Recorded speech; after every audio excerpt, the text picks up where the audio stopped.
what are some skincare prep tips for before the day that you would give to brides or bridesmaids? So I am very pro skincare for my brides. When they say that your face is your canvas, we're not kidding. Like, if you have a canvas that you're going to paint on, you want it as clean and white and smooth as possible, because that's going to affect whatever goes on top of it. And same with our skin. Obviously there's within reason, have realistic expectations yourself, but do what you can. Set yourself up for success. Set me up for success, thank you. It really is going to make a difference in how much you love your makeup if you start working on it months in advance, honestly.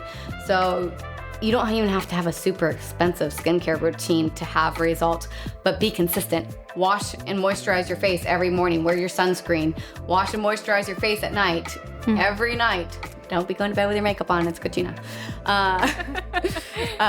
Even that, proper hydration. If you're oily, you still need moisture. You still need to put moisturizer on. Sometimes you're oilier because you're not putting your moisturizer on. If you don't know where to start, don't go to Sephora. Go to an esthetician. Sephora, they're there to sell. You have all these pretty ads everywhere, all this marketing. An esthetician, they're there to get to know your skin and tell you what's best for your skin. So yes, you can possibly buy from them. They usually are open to making recommendations outside their store as well, but they will actually make personalized recommendations from an informed standpoint versus the 10-minute training the Sephora lady got. So many people spend hundreds of dollars of skincare at Sephora, and they're not getting results because they're not making informed decisions. So at least get a facial so you could get some education about what your skin actually needs. If possible, if you could start doing it monthly, a few months prior to the wedding, you'll see the results. I've had several brides. Like, I'll refer my brides to different estheticians in the area that I live. I even have one in Claremont, so not too far from you guys, that I recommend. But just where I've seen results from them. Like, I know they know what they're doing, and like, I've had brides where they have terrible acne, especially back when everybody was wearing masks. Like, the maskne was really bad. I had some brides that were really going through it, and here they're about to say I do in 6 months, and they didn't know where to start. I sent them to an esthetician. All of them, they cleared up. And literally, I remember one of them being like, I haven't been this clear since I was a teenager. Like, pre-pandemic, everything, like, made such a difference, but they put in the work. I know that costs money, but your skin is worth it. You'll be happy for your wedding photos. You'll be happy in the years to come. All of it's worth it. But consistency, I'm telling you, this is your time to glow up.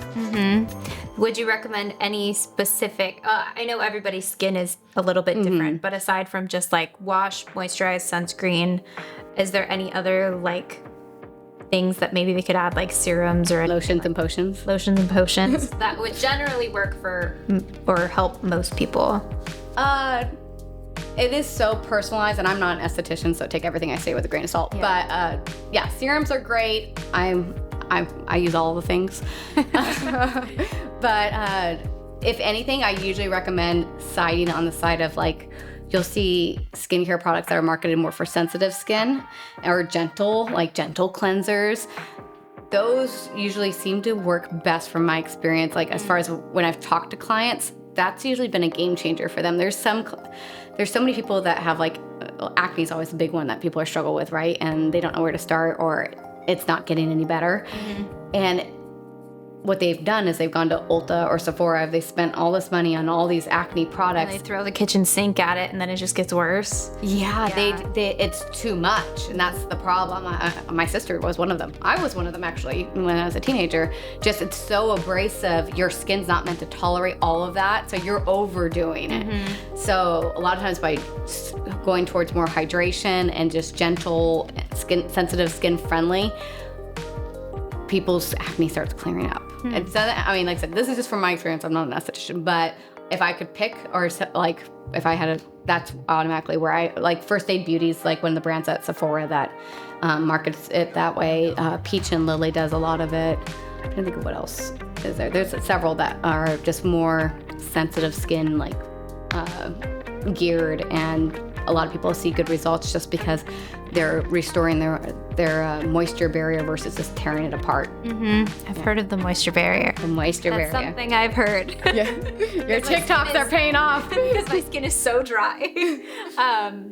But yeah, again, I'm not an esthetician, nor am I a makeup artist, and nor do I know that much about skincare. But what I have heard is like the more stuff you throw onto it, the more product you use. Even in the past when I've tried to fix any sort of like bumps, acne, anything like that, throwing too much at it has just inflamed it, made it red. It makes it mad. flaky, And yeah, it made it so uncomfortable. And yeah, sometimes it produces more oils because you're so dried out. It's like you're dehydrated, but you're oily. Like, how does that work? It's because of all the things you're putting on top of it, and then you're afraid to use a moisturizer to even help the skin out. Yeah, because you're like, it's oily. I don't need any more moisturizer. Right. So that's where it's like going to an esthetician. They're gonna be like, they will go over and you should ask them like, hey, this is my routine. Like, that's what you're paying them to do. Like, don't just go in there and like get your facial and walk out, but say, hey, like, can you, this is my routine. Can you make any recommendations, or do you think there's any tweaks I should make? And they will, they're that's their job. They're in that industry because they love skin and they've studied it. They know what's working for their clients, for their oily skin clients or their dehydrated skins. So estheticians, like, go see one like at least 3 months, 6 months before the wedding, and start taking the recommendations, and it gives your skin time to even acclimate, because you know how sometimes you introduce a new product and all of a sudden you're like, oh, my skin doesn't like that.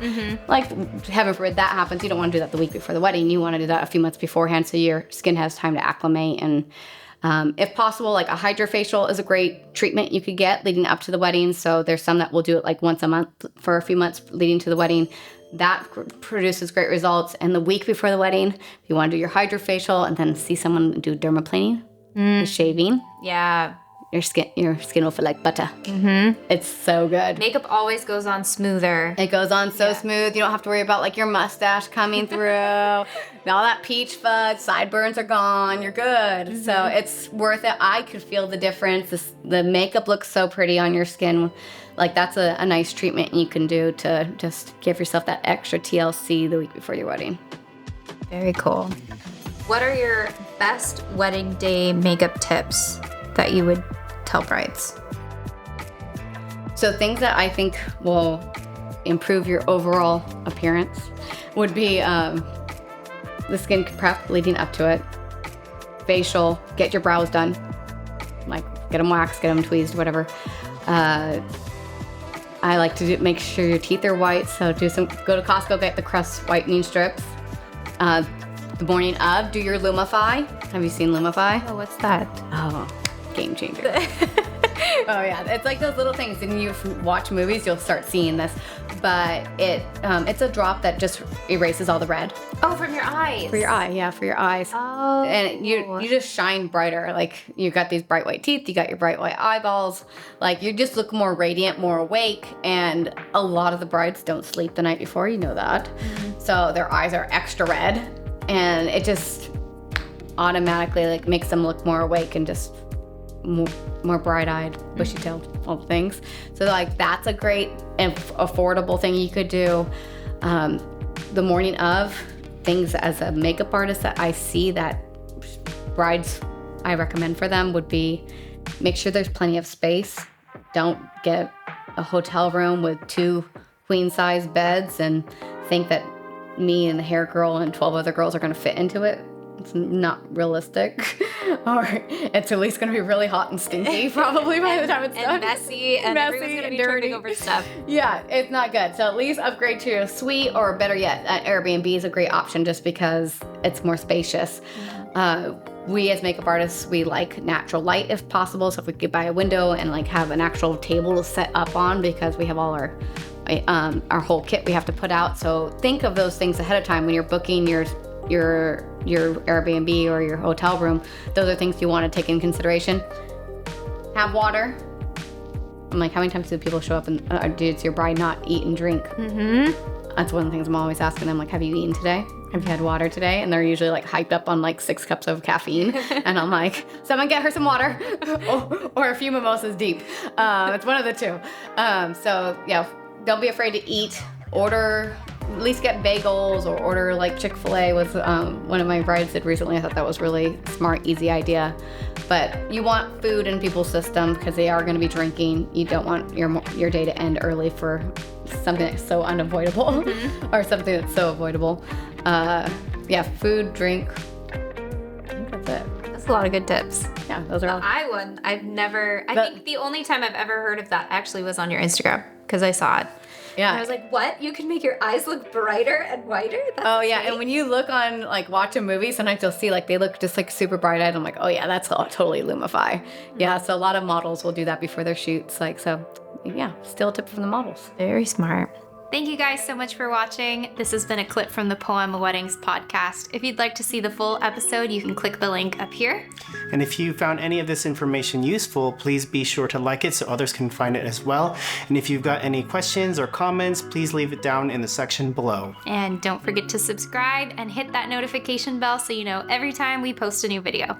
Bye. Bye.